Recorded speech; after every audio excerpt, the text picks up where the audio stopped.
కూటమి ప్రభుత్వం అధికారంలోకి వచ్చి 11 నెలలు అవుతుంది ఎవరొచ్చినా కదా! వీళ్ళ దగ్గర అన్ని డబ్బులు వేల కోట్లు ఉండి ఎమ్మెల్యేల దగ్గర మినిస్టర్ల దగ్గర అన్ని తీస్తే అమెరికా లాగా ఉంటాయిగా. అందరూ సమానంగా బతుకుతారుగా. అందరూ సమానంగా బతుకుతారుగా. నువ్వు పని చేస్తున్నావు ఊరకు చేయుగా, నీ శాలరీ కోసం చేస్తున్నావు. ఎవరి పని వాళ్ళు చేస్తున్నారు. మరి మొన్న అగ్రికల్చర్ గోల్డ్ అన్నారు, ఆ డబ్బులు పోయినాయి. అగ్రికల్చర్ గోల్డ్ అన్నారా, పోలీస్ స్టేషన్ తోటి తిప్పారా, డబ్బులు పనిలేగా. ఎవరు పెట్టింది ఇవన్నీ? పెద్ద పెద్ద వాళ్ళు పెడతాం, కోట్లు కోట్లు ఆడ దాచుకోవటం, ఆస్ట్రేలియాలో అమెరికాలో దాచుకోవటం. ప్రభుత్వ పెద్దలు చేసినటువంటి తప్పులకి సామాన్యులు నష్టపోతున్నారంటావు. మరి అంతే.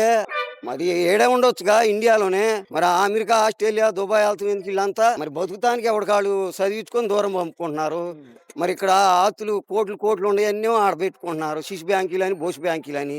మా ఓటోళ్ళ దగ్గర 2 లక్షలు ఉండాలంటే బ్యాంకుకి వెళ్తే రేపిస్తాం సాయంత్రం రండి అంటున్నారు. అట్టుంది మరి. వాళ్ళకైతే ₹1,00,00,000 అమ్మటే ఇస్తారు ఎమ్మెల్యేలకి, మినిస్టర్లకి. ఇంకోటండి ఇప్పుడు మీరు చూస్తా ఉంటే చాలా అసంతృప్తిగా ఉన్నారు. అసలు రాజకీయ వ్యవస్థ పైన అసంతృప్తిగా ఉన్నారు. ఆ? వాళ్ళ దగ్గర డబ్బులు లేవా? వాళ్ళకి రోజుకో కారు ఎందుకయ్యా? మామూలుగా ఇప్పుడు ఒక మనిషి వెళ్తానికి ఎంత ఖర్చు అవుతుంది? వేల కోట్లు ఖర్చు అవుతుంది. మరి ఆ డబ్బులన్నీ ఎందుకు పెదల మీద పడుతున్నాయిగా? ఇప్పుడు విమానంకి వెళ్తున్నాడు, సొంత విమానం వేసుకొని 300 కోట్లు 400 కోట్లు అంటున్నాడు.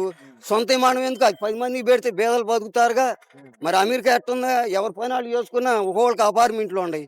మన వాళ్ళకి ఏముండే? ఈ బుద్ధి గడ్డ ఇదిగో రోడ్ల మీద ఎట్టు కూకోవటం, టీ తాగటం. ఏం చేయాలంటారు మరి? ఎమ్మెల్యేలు, మినిస్టర్లు డబ్బులు తిండయ్యా. సిసి బ్యాంకులు మొత్తం డబ్బులు తిత్తి వేల కోట్లు ఉన్నాయి. 7 ఎకరం 10 ఎకరాల రైతు మీద పడుతుంది. వేల కోట్లు ఉండవాళ్ళు పట్టుకోండి ఎవరైనా. ఇప్పుడు ఎటు పక్క ఎక్కువ ఉన్నాయి అంటారు, ఇటు పక్క ఉన్నాయి అటు.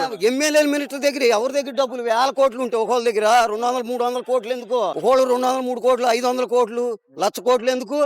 సంపాదించుకోవడం తప్పంటావా? సంపాదించుకొని ఎవరు కడుపులు కొట్టా? బక్కోళ్ళు కడుపులు కొడుతున్నాయలే. తప్పే. కడుపులు కొట్టకుండా సంపాదించి కూడా పంచి పెట్టడం ఎలా కరెక్ట్? పని చేస్తే ఎంత వస్తాయి? రోజుకి ఒక 5 సంపాదిస్తాడు. కోట్లు రావుగా రోజుకి. ₹1,00,00,000 పెట్టి బిజినెస్ పెడితే రోజుకి ₹10 వస్తాయా? ఏమయ్య పార పని చేస్తావు? నేను ₹1000 వస్తాయి, 1000లో 200 దాగొచ్చు.